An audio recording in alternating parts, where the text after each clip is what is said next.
Bom, dando continuidade, né, à nossa disciplina, eu vou falar hoje mais uma vez sobre o processo de compostagem. É a quarta parte, né, desse assunto, é um assunto bem extenso mesmo, mas o assunto que eu vou abordar na aula hoje vai ser o processo de compostagem anaeróbio, né?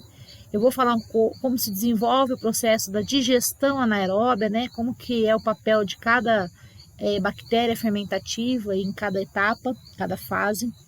Né? Então, eu vou abordar as fases dessa digestão anaeróbica, né? Que é esse processo de compostagem na ausência do ar. Vou falar sobre os biodigestores, que na verdade são o organismo, né? O equipamento que faz, que promove, né? A digestão anaeróbica, que permite que ela aconteça. Eu vou falar também sobre as características da biodigestão, né? Vou definir um pouco sobre os biodigestores, né? Esse organismo aí vivo que auxilia aí a decomposição da matéria orgânica. Assim que eu fizer, né, a definição de biodigestores, eu faço uma abordagem sobre o potencial dos biodigestores aí, de maneira geral, aí, no mundo e no Brasil, ok? Vamos lá. Bom, o processo de compostagem anaeróbia, inclusive eu andei citando em outras oportunidades, né? Ele ocorre na ausência do oxigênio. Então, a digestão, né, anaeróbia, que é a quebra dos complexos orgânicos, né, ele ocorre na ausência do oxigênio. Ela é um método, né, de tratamento, é um método de tratamento de resíduos orgânicos, né? É um método biológico de tratamento de resíduos orgânicos que vai fazer a decomposição dos resíduos, né? Esses resíduos orgânicos biodegradáveis e é levado, né, a efeito na ausência do oxigênio. Então, o processo de compostagem anaeróbia, ele constitui no tratamento e decomposição dos resíduos orgânicos na ausência do oxigênio. É a biodegradação, né? Com auxílio de micro-organismos. Bom, bora lá. Os produtos finais da digestão anaeróbia são o metano, o dióxido de carbono e o compostado. Então, nós vamos ver aí no decorrer da aula, né, como esses produtos finais são gerados, né, como que acontece esse processo. O processo de digestão anaeróbia, né, para a gente conseguir reduzir, né, quantidades de resíduos orgânicos, né, a gente vai gerar outros produtos. Então, essas reduzidas quantidades vão produzir os gases, né? Como por exemplo, né, o sulfureto de hidrogênio, que resulta da atividade, né, redutora dos sulfatos. Então, esse tratamento de resíduos, né, de digestão anaeróbia, pode ser levado, né, e pode ser feito em lagoas, em tanques anaeróbios, né, em reatores, utilizando aí tecnologias bem específicas, bem distintas, né, que tenham um elevado controle de todo o processo, que vai permitir que as taxas de decomposição desses resíduos orgânicos tenham uma maior eficiência na produção dos biogases, tá? A degradação biológica desses compostos orgânicos, né, ela ocorre em cadeia, né, é uma reação bioquímica, são vários estágios bioquímicos que ocorrem consecutivamente por diferentes grupos de micro-organismos, então são reações em cadeias. Primeiro vem um grupo que faz a decomposição de compostos orgânicos mais complexos, depois outro grupo de bactérias que fazem a decomposição dos compostos orgânicos mais simples. Então, nesse decorrer desse processo, nesses estágios bioquímicos consecutivos, nessas reações em cadeia, né, vários produtos intermediários são gerados e imediatamente acabam sendo processados, né? Então, tem necessidade de vários estágios ocorrendo numa mesma velocidade, para que não tenha distúrbio, para que não tenha acúmulo de ácido, né, para que a gente não resulta aí, inclusive, numa falência aí do reator. Então, pode ocorrer, né, a falência do reator se a gente não fizer o monitoramento dessas variáveis do processo de digestão anaeróbica. Então, a gente tem que estar sempre controlando temperatura, pH, a quantidade de nutrientes, a taxa de carregamento do material orgânico, a produção de metano por esses micro-organismos, né? Então, para que tudo corra bem. Simplificando, né, o processo de degradação, na verdade, ele vai ocorrer em 4 fases principais, podendo haver a inclusão de uma 5ª fase, dependendo da composição química do resíduo orgânico que a gente deseja tratar. Eu vou utilizar uma figura que, na verdade, são sequências metabólicas e grupos, né, de micro-organismos que fazem estão envolvidos nesse processo de digestão anaeróbia. A gente vai conhecer um pouco melhor cada etapa. Então, primeiramente, nós vamos ter complexos orgânicos, né, e que vão ser degradados numa primeira fase, que é a fase hidrolítica, né, que é a hidrólise. Depois, eles liberam produtos que vão ser decompostos, né, por bactérias, né, em uma outra fase, né, que vão produzir mais novos subprodutos e assim por diante. Então, vamos conhecer um a um. Vamos lá. Então, os complexos orgânicos, né, os carboidratos, as proteínas, os lipídios, eles vão ser decompostos na fase hidrolítica, na hidrólise, por algumas bactérias fermentativas, e elas vão vão dar subprodutos como açúcares, aminoácidos e peptídeos, uns compostos orgânicos mais simples. Esses produtos, né, esses açúcares, aminoácidos e peptídeos quebrados anteriormente, né, à fase da hidrólise, vai ser aproveitado por outras bactérias fermentativas, né, e vai produzir ácidos orgânicos, tá? Em especial aí o propionato, o butirato. Então, essa é a fase de acidogênese, onde os orgânicos simples, né, acabam sendo reduzidos, né, em ácidos orgânicos.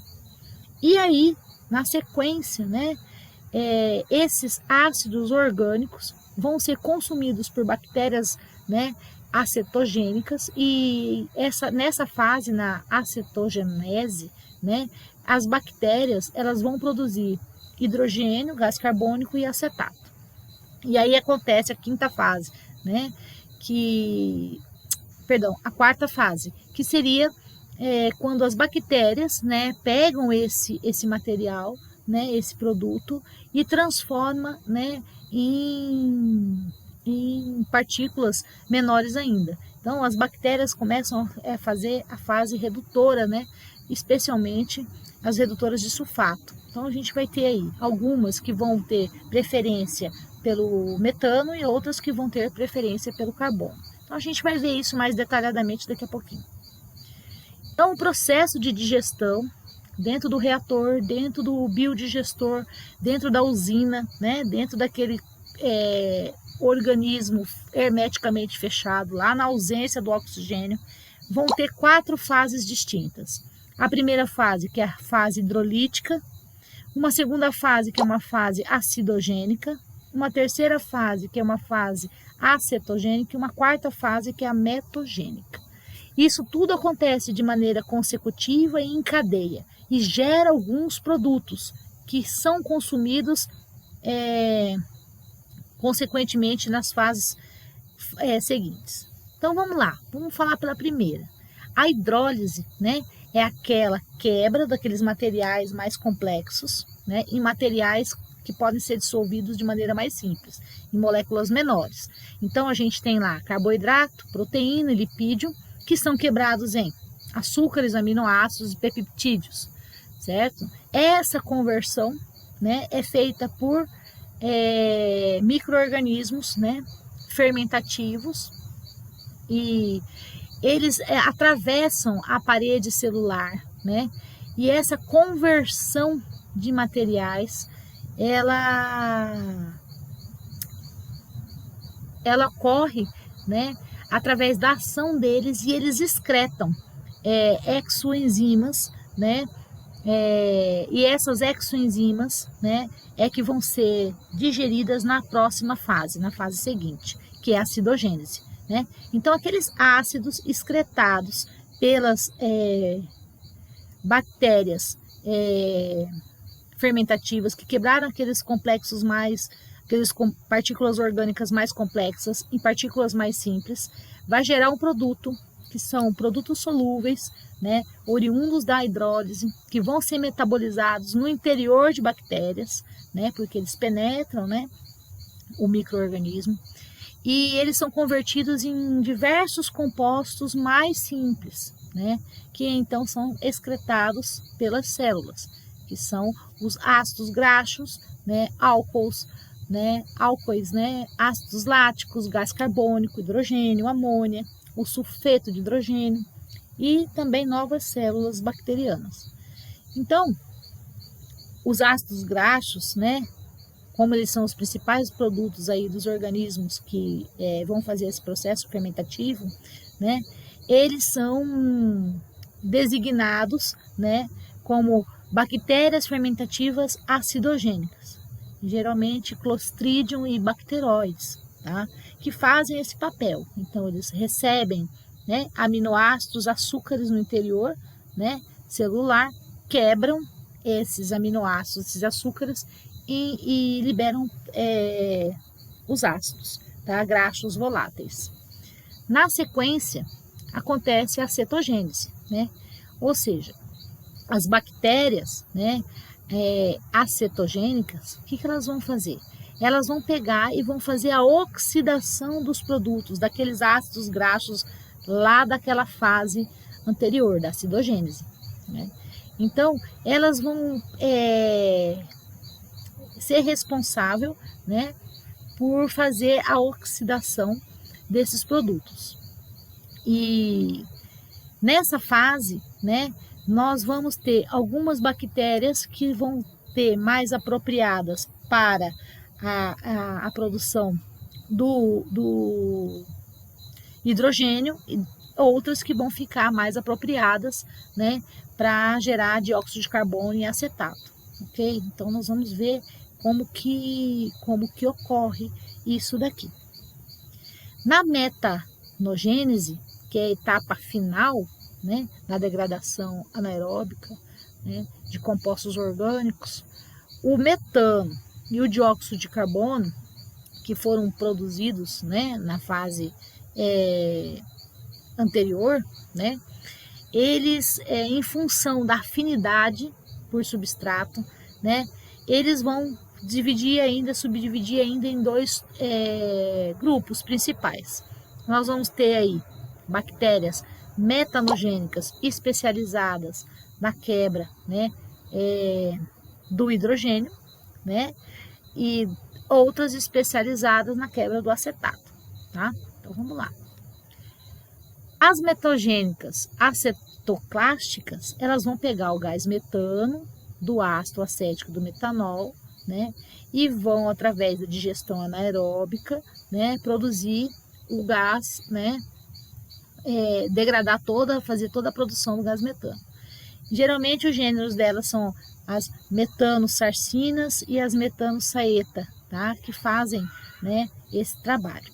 As hidrogenotróficas, né, elas são bactérias conhecidas, são bactérias metanogênicas, mas elas são conhecidas por produzir metano já a partir do hidrogênio e do dióxido de carbono. E elas são geralmente do gênero aí Metanobacterium, Metanospirillum, né, ou Methanobrevibacter, né? Então, elas que fazem a quebra, né, produzem metano através de hidrogênio e dióxido de carbono. Então, e assim, nós vamos para a quinta fase, que seria a produção do sulfeto, que é um processo pelo qual o sulfato e outros compostos na base de enxofre acabam, né, sendo gerados, né, durante a oxidação dos compostos. Então, esse processo, né, durante esse processo, sulfato, sulfito e outros compostos sulfurados, né, são reduzidos o quê? A sulfeto. Então, através do quê? De um grupo de micro-organismos, também anaeróbicos, que já são denominados como bactérias sulfurredutoras, porque porque são especializadas nesse tipo de composto, tá? Bom, a gente olha tudo isso, né, e acha bem complexo. É complexo é o trabalho que as bactérias fazem, porque cada grupo de bactéria é responsável pela quebra de determinado composto orgânico, em partículas complexas, em partículas mais simples, e vão reduzindo, né, cada um com a sua especialidade. Eu quis trazer para vocês, mas a título de curiosidade, porém o biodigestor é uma alternativa muito simples e prática, e serve para a gente aproveitar esses rejeitos orgânicos que a gente geralmente descarta de diversas formas e não aproveita. Na verdade, o biodigestor é uma câmara, né, uma câmara hermeticamente, né, hermética, fechada, onde coloca lá resíduos vegetais, excrementos de animais, e o processo todo aí que eu expliquei até agora é um processo natural. As bactérias presentes lá nesse rejeito, nesses dejetos, né, perdão, são decompostos e são transformados em biogás e em fertilizante, naturalmente. Então a gente consegue contribuir para a economia familiar, baixar custos de produção, melhorar o meio ambiente. O biodigestor, na verdade, é uma prática, é uma alternativa muito simples, né? Esse processo todo detalhado, explicado anteriormente, é feito naturalmente pelas bactérias. A biodigestão, então, é um processo natural. Inicialmente, a ideia, né, anaeróbica é extremamente simples. A gente coloca matéria orgânica, restos de alimento, dejetos de animais ou humanos, resíduo agrícola, plantas, em um tanque, fecha, né? E o processo de degradação da matéria orgânica começa naturalmente. Então, a ideia básica é essa, aquele processo de digestão anaeróbica, né? Trabalhoso, detalhado, em cadeia, sequencial, né? Que é feito pelos micro-organismos, ocorre de maneira natural dentro desse tanque hermeticamente fechado. É uma solução tecnológica muito interessante, né? Mas a gente tem que lembrar que essa aplicação de tecnologias, né, vem acontecendo e tem tornado esse processo cada vez mais eficiente, tá? Então, a gente tem uma ideia simples, mas vem ao longo dos anos, alguns países já vêm desenvolvendo uma aplicação de tecnologias no sentido de tornar esse processo cada vez mais eficiente e mais gás, a gente consiga tirar mais biogás a partir da matéria orgânica que a gente escolhe, né? E a gente conseguiu ampliar o uso de biodigestores significativamente no mundo. Então, atualmente, a gente consegue fazer o tratamento eficiente de praticamente todo e qualquer resíduo orgânico, né, através desse tipo de tecnologia, biodigestor. E aí a gente consegue, com isso, ter uma solução muito importante para o equilíbrio ambiental do planeta, porque a gente consegue gerar energia limpa, a gente consegue resolver um problema, né, ambiental, que é a destinação correta de um resíduo, né, e assim a gente promove o equilíbrio ambiental do planeta. Então, quais as características da biodigestão que a gente precisa saber, né? Uma das características mais importantes é a diminuição do potencial de contaminação. Quando a gente lê bastante artigos científicos e revistas e matérias e informações, né, a gente vai ver algumas siglas, né, que é o DQO e o DBO. Por conta dessa característica, que a característica mais importante da biodigestão é diminuir esse potencial de contaminação causado aí por excrementos animais, por excrementos humanos, né? Então a gente tem que diminuir a chamada demanda química, né, de oxigênio, né? Demanda biológica de oxigênio. Então a gente consegue diminuir isso em até 90%, porque eu não vou precisar de oxigênio para fazer a digestão, ela vai ser na ausência do oxigênio. É o processo natural dentro do ambiente hermeticamente fechado, feito por micro-organismos. Claro que com mais outros tipos de tecnologia. Mas enfim, nós vamos hoje fazer uma abordagem mais geral, né? Não vamos se aprofundar nesse tipo de coisa. Então, como funciona um biodigestor? Bom, essa imagem aí, na verdade, é para mostrar para vocês e lembrar, puxar vocês para uma leitura complementar que está lá no Google Class, né? Onde tem um passo a passo de como montar um biodigestor, como fazer um biodigestor, exatamente aí como esse, né? Então a gente tem um tanque onde a gente coloca os dejetos orgânicos, tem que ter um espaço para ter a câmara de gás, né? E um lugar para a saída de gás, tem que ter todo um encanamento para esse gás ser conduzido, enfim, né? Lá na leitura complementar vai estar melhor detalhado.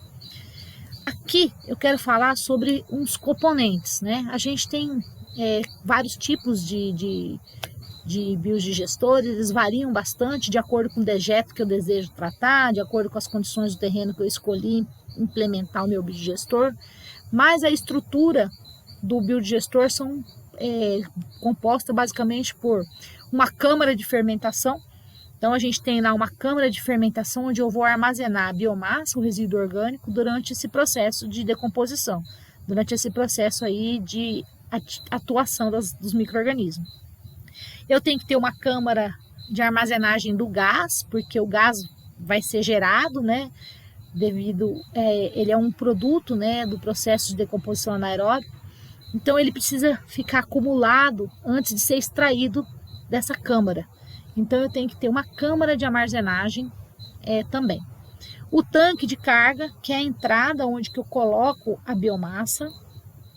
O tanque de descarga, que vai servir para eu retirar os resíduos que já não vão mais produzir o biogás, mas eu vou utilizar esse resíduo, né, como adubo, então é o meu material compostado. Um agitador que desprende os resíduos que estão lá no fundo e em cima do biodigestor para me aproveitar toda a biomassa. Uma tubulação de gás para a saída desse biogás, que é conectado diretamente a uma estufa, né, e assim posso transportar para o local de aproveitamento. Então, basicamente, esses são os componentes de um biodigestor. Claro, a gente tem biodigestores de todas as formas, mas a gente pode usar o biodigestor, então, para biogás. Eu pego a matéria orgânica da agricultura, da pecuária, matéria orgânica urbana, né, de indústrias, coloco dentro desse equipamento fechado. As bactérias vão fazer o processo natural, vão liberar o biogás, né? No fundo vai ficar depositado o que eu posso usar como adubo, o biofertilizante, e eu vou poder gerar energia elétrica e energia térmica já diretamente com esse gás. Se eu usar um purificador, né, esse biogás purificado, né, eu retiro o gás fídrico, o gás carbônico, o vapor d'água, eu posso usar inclusive como energia veicular. Então vai ter o biometano, que tem um alto poder energético e usos múltiplos, inclusive para veículos. Bom, definir biodigestor, então a gente percebe que não é uma tarefa fácil, né? A gente vê que não é uma tarefa fácil porque o biodigestor, na verdade, não é um equipamento, ele é um organismo vivo, né? Ele é um organismo vivo e esse organismo, ele tem multifunções, ele é multifuncional. Então, muitas vezes, é melhor a gente observar o objetivo do projeto de biodigestor. Então, em geral, né, os biodigestores vão ser centrais, vão ser usinas, ou até mesmo um equipamento com o objetivo de acelerar o processo de decomposição da matéria orgânica na ausência do oxigênio. Mas, devido a esse processo, a gente também conhece biodigestor como biodigestão anaeróbia, né? Então a gente também pode dizer que o processo dos biodigestores é uma biodigestão anaeróbia. Por isso eu dei aquela introdução sobre qual é as fases dessa digestão, né? Dessa biodigestão. Mas enfim, o que são biodigestores, né? Então um biodigestor, ele é uma central de tecnologia que acelera a decomposição da matéria orgânica. Desse modo, a gente pode ter um biodigestor para servir como uma unidade de tratamento de resíduos, né? a gente pode ter um processo aí que resulta em biogás e biofertilizante. O biogás pode ser utilizado para a geração de energia e o biofertilizante excelente para preparo de solo e para agricultura. Então, os biodigestores são multifuncionais, organismos vivos que fazem tratamento de resíduos, produzem gases e biofertilizantes, ok? Então, a gente pode definir os biodigestores da seguinte maneira, de acordo com o objetivo. Biodigestor como uma fábrica de biofertilizante, o biodigestor como uma unidade de geração de energia, o biodigestor como uma usina de tratamento de resíduo. Então eu quero, de acordo com o objetivo, né, tratá-lo da maneira que eu achar mais adequada. Então eu posso ter um biodigestor só com a função de ter usina de tratamento de resíduos. Ah, mas professora, lá saem também o biofertilizante, lá também gera energia, sim, mas o objetivo principal é tratar os resíduos orgânicos provenientes do aterro sanitário do município, por exemplo, tá? Eu posso ter lá o meu biodigestor só como uma unidade de geração de energia, porque a conta de energia da minha indústria é muito cara. Então eu pego os resíduos orgânicos da minha agroindústria e faço. O objetivo nosso do biodigestor é gerar energia para diminuir custo de energia elétrica, né? Tá, que o processamento da matéria-prima é o que eleva o custo da produção. Enfim, esse é o objetivo geral, mas também sobra biofertilizantes, né? Também produz biofertilizantes, sim, né? Também está fazendo o tratamento de resíduos orgânicos da agroindústria, sim, mas o objetivo principal é a geração de energia. Então eu posso fazer dessas três formas, né? Ou posso ter um biodigestor com o único intuito de fabricar apenas adubo, também. Então, na verdade, eu tenho produção de alimentos, né? A produção de alimentos na área agrícola, pecuária, todos esses resíduos eu posso colocar para gerar dentro do meu biodigestor, né? Eu vou ter de volta, no caso, os meus compostados para me usar de biofertilizante e devolver novamente na minha produção agrícola. Eu posso colocar dentro da minha planta de biogás, né? Eu posso colocar os resíduos de residências, de indústrias, posso devolver isso, posso gerar energia, é um dos outros produtos, e essa energia elétrica pode retornar, né, novamente para a indústria e para a residência, né? Então, e também posso gerar também, inclusive, outras fontes de energia, como o caso do biometano veicular. Então, os biodigestores, eles têm desde sistemas simples, como esse aqui da imagem, né? Uma câmara de compensação, biodigestor, uma caixa de entrada simples, que pode ser instalada em qualquer propriedade de pequena escala, né? Como eu tenho um pouco mais especializado, de média escala, se eu quiser ir, exemplos como esse de Minas Gerais, né, que eu vi aí que a Embrapa está divulgando a fazenda lá em Minas, onde eles pegam aí rejeitos de vacas e de suínos, alimenta os biodigestores e gera aí cerca de 30 mil reais de energia, né? Então, essa energia depois volta em crédito, né, para a rede, né, distribuidora, para a Energisa lá do estado, acho que é Ipamig, não sei, enfim, né? Então a gente pode dizer que isso é chamado de geração distribuída. Então uma parte é usada dentro da propriedade e a outra parte devolve para a rede de distribuição de energia. Então tem isso também. Ou pode ser usinas magníficas como essa aí da Alemanha, né? Que tem alto grau e alto nível tecnológico. Então a gente tem vários níveis, né, de escalas de produção de biofertilizante, de biogás e de energia, né? O biodigestor, então, se o objetivo é fábrica de fertilizante, né? Então, alguns projetos são criados com esse objetivo principal, que é produzir adubo. Então, a gente pensar aí que o Brasil é o quarto maior importador do mundo, né? é um ótimo mercado para esse tipo de projeto. Eu vou fazer um biodigestor só para mim ter o produto compostado no final, né? E ter um adubo. Então, nesse caso, né, o empreendedor pode até ganhar menos com energia e com o tratamento do resíduo e ganhar um pouco mais com a produção do adubo, né? Pode acontecer. Se eu tiver um biodigestor com uma unidade de geração de energia, né? Então a gente pensar aí que nem sempre a energia elétrica é disponibilizada de maneira uniforme, né?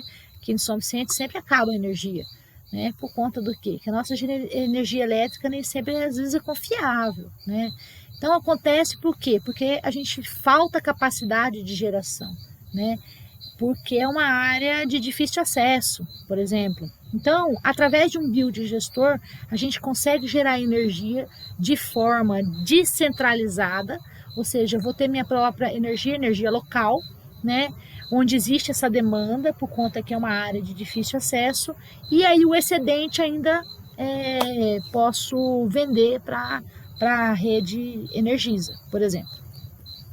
Quando o meu biodigestor, né, funciona como uma usina de tratamento de resíduos, né, a gente tem que colocar na nossa mente que essa é a melhor forma de tratar resíduos orgânicos, né, e transformá-los em algo aí reutilizável. A natureza nos ensinou como fazer isso através da decomposição de tudo que é orgânico, né? Então, a compostagem é sempre a melhor forma de transformar os resíduos orgânicos. Então, quando a gente tem resíduos orgânicos aí que são possíveis, né, trabalhar através de biodigestor, por que não? Né? Então, esse princípio também que trago lá da compostagem, né, que a compostagem é a melhor forma de tratar os resíduos orgânicos, também pode aplicar para os biodigestores. Então, quando a gente faz um projeto de um biodigestor com essa concepção, né, a gente pode definir o biodigestor, inclusive, como uma usina de tratamento de resíduos, como aquela imagem da Alemanha que eu mostrei agora mesmo. E aí, qual é o maior país, né, produtor de biodigestor? Qual o país com o maior número de biodigestores? A gente já pensa logo, deve ser a Alemanha, né, professora? Se ela mostrou lá aquele negócio enorme, né? Então vamos lá, vamos pensar um pouco. Como houve uma difusão muito grande dessa tecnologia, né? É uma facilidade muito grande, né? Depois que a gente compreende, né? Então, depois que você compreende o processo, né? A gente vê que também é fácil de reaplicar. Então, esse processo, depois de compreendido, gerou inúmeros projetos, né, no mundo, com diferentes tipos de tecnologia. Se a gente pensar em questão de números, maiores países com maior número de biodigestor, vamos pensar na Índia. A Índia, por exemplo, né, ela tem mais de 4 milhões de pequenos biodigestores.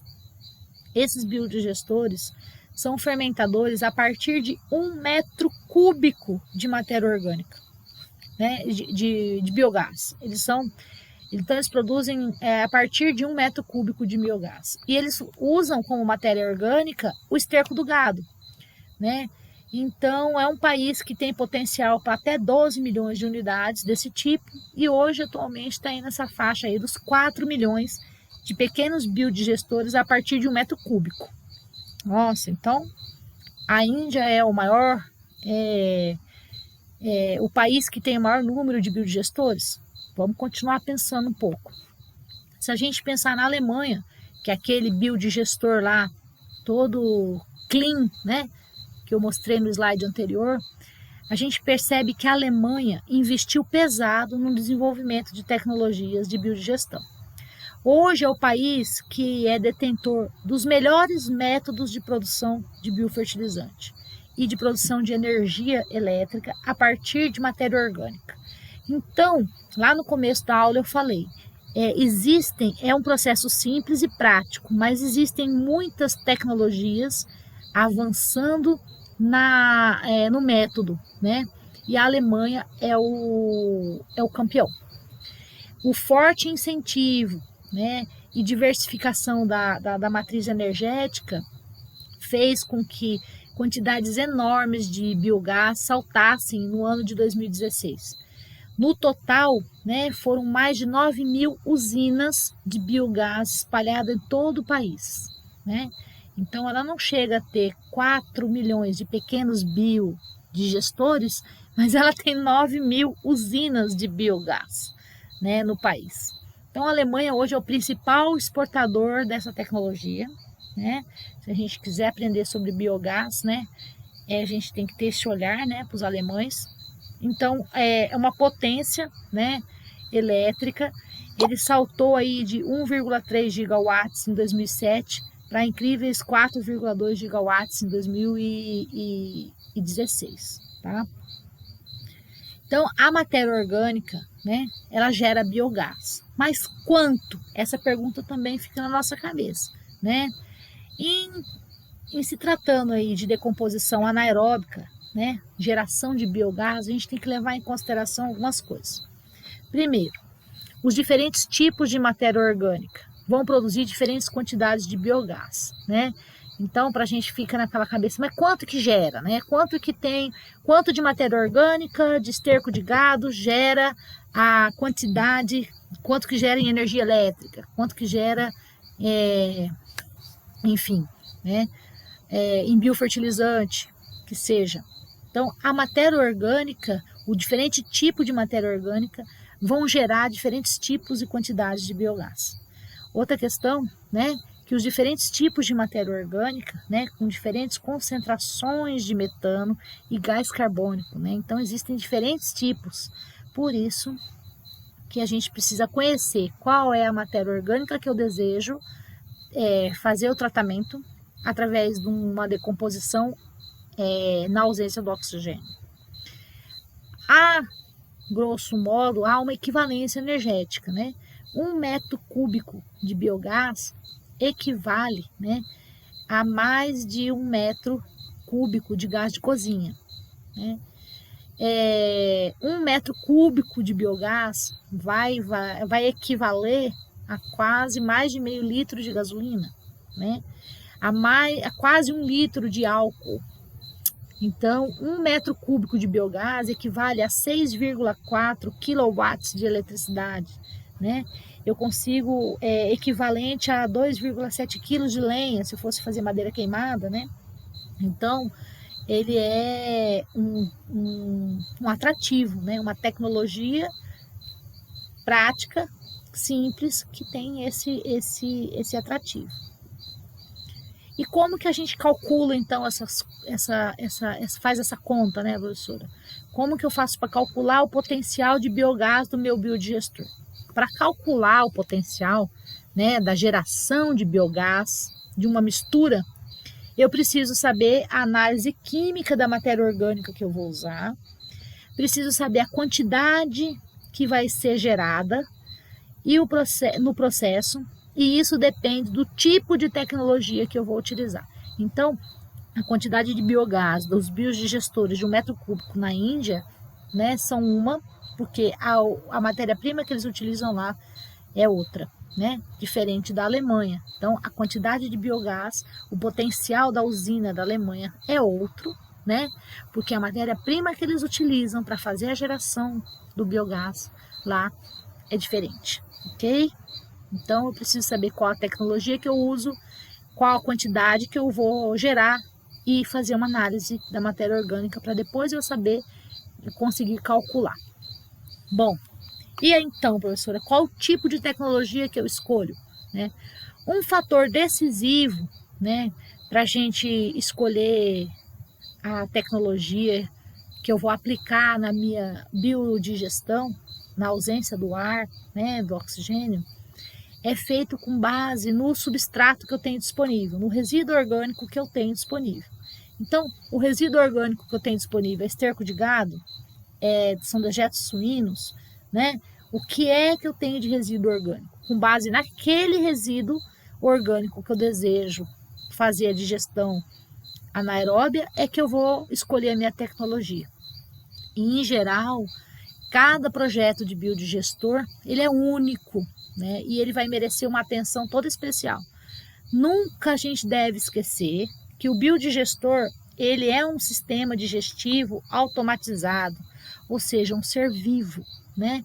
Então, ele é um processo único, né? Então, nunca a gente vai conseguir pegar vários modelos e replicar. Nós vamos, na verdade, ter um sistema digestivo único, né? Então, de acordo com o material que eu desejo compostar, é que eu vou, de acordo com a quantidade que eu desejo compostar, de acordo com a tecnologia disponível, né? Eu vou fazer o meu projeto único, né? Vivo, multifuncional, para fazer a minha decomposição da matéria orgânica, tá? Da melhor maneira possível. E qual é o tamanho desse mercado, né, de biodigestores aqui no Brasil? Falei bastante coisa da Alemanha, falei bastante coisa da Índia, né? Mas o nosso potencial? Se a gente pensar que o Brasil ele tem uma economia super forte, baseada no agronegócio, que eu acho isso espetacular, extremamente gerador de resíduos. Nas nossas primeiras aulas nós falamos o tanto de resíduos orgânicos são gerados com o agronegócio brasileiro. É um dos principais produtores de alimento para o mundo, né, onde se produz e gera vários resíduos.